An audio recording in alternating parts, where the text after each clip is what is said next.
আসসালামু আলাইকুম everyone, welcome back to my channel. আজকে হাজির হয়েছি ভিন্ন স্বাদের একটা কাপ কেক রেসিপি নিয়ে। আশা করি আপনাদের কাছে স্বাদটা খুব ভালো লাগবে। বাসায় ট্রাই করলে অবশ্যই বুঝতে পারবেন এটা কতটা মজার একটা কেক রেসিপি। আমি ফার্স্টবারের মতো ট্রাই করলাম, আমার কাছে খুবই ভালো লেগেছে আর রেজাল্টটাও খুবই ভালো এসেছে। এখানে আমি পুরোটা নারকেল ফ্লেভার দিয়ে করেছি। আশা করি ভিডিওটা আপনাদের কাছে ভালো লাগবে, হেল্পফুল মনে হবে।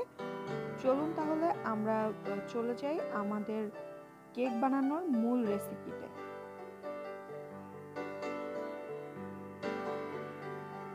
এখানে আমি একটা বাটি নিয়ে নিয়েছি, এর মধ্যে রুম টেম্পারেচারে থাকা একটা ডিম নিয়ে নিয়েছি এবং হাফ কাপের একটু বেশি চিনি দিয়ে দিলাম এবং 1/4 কাপ গলানো বাটার দিয়ে দিয়েছি। আর এটা হচ্ছে নারকেল দুধ, নারকেল কুড়িয়ে সেটা ব্লেন্ড করে ছেঁকে নিয়েছি এবং সেখান থেকে আমি হাফ কাপের মতো মিল্কটা দিয়ে দিয়েছি। এটা আমি সম্পূর্ণ ফ্লেভারের কারণে দিয়েছি, যাতে নারকেলি ফ্লেভারটা থাকে। এখানে আমি 1/4 কাপের মতো পুরানো নারকেল দিয়ে দিলাম। এখন আমি ভালোভাবে এটা মিক্সড করে নেব। এখন আমি শুকনো উপকরণগুলো দিয়ে দিব। এখানে 1 কাপের মতো ময়দা নিয়ে নিয়েছি, হাফ চা চামচের মতো বেকিং সোডা দিয়ে দিলাম, 1 চা চামচের মতো বেকিং পাউডার দিয়ে দিলাম, আর 1 কাপ থেকে যতটুকু বাকি ছিল ময়দা সেই পরিমাণ কর্নফ্লাওয়ার দিয়ে দিলাম।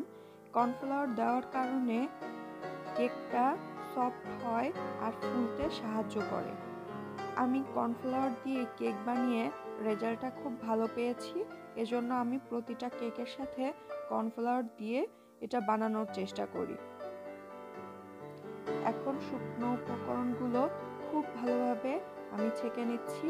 এটা কিন্তু অবশ্যই ছেঁকে নিতে হবে, না হলে ভিতরে কোনো দলা বেঁধে থাকলে কেকটা ভালো হবে না।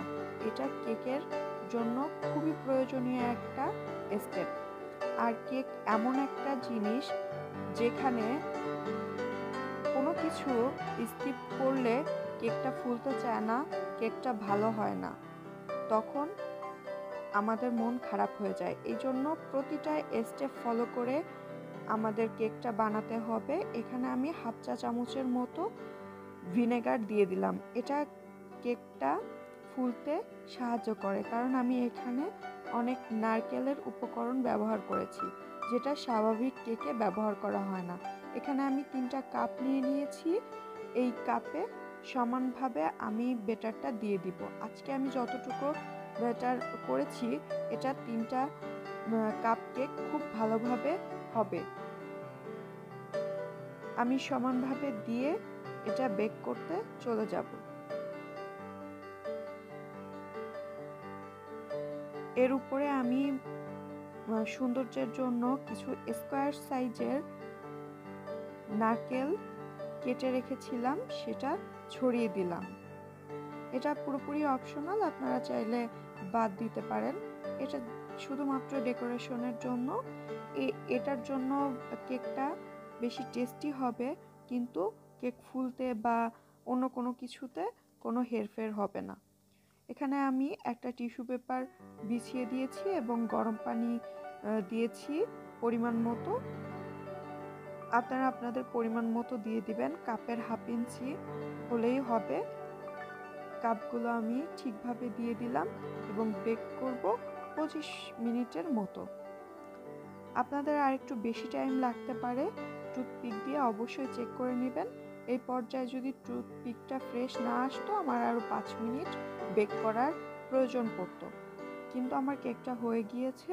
আমি নামিয়ে নিয়েছি। এখন ঠান্ডা হওয়ার পরে আমি মোল্ড আউট করছি। এটা ঠান্ডা হওয়ার পরেই করতে হবে, না হলে অনেক সময় কেক চুপসে যাওয়ার সম্ভাবনা থাকে। এখন কেমন সফট হয়েছে, এর মধ্যে নারকেলের দুধ, নারকেল ছিল কোরানো। কেকটা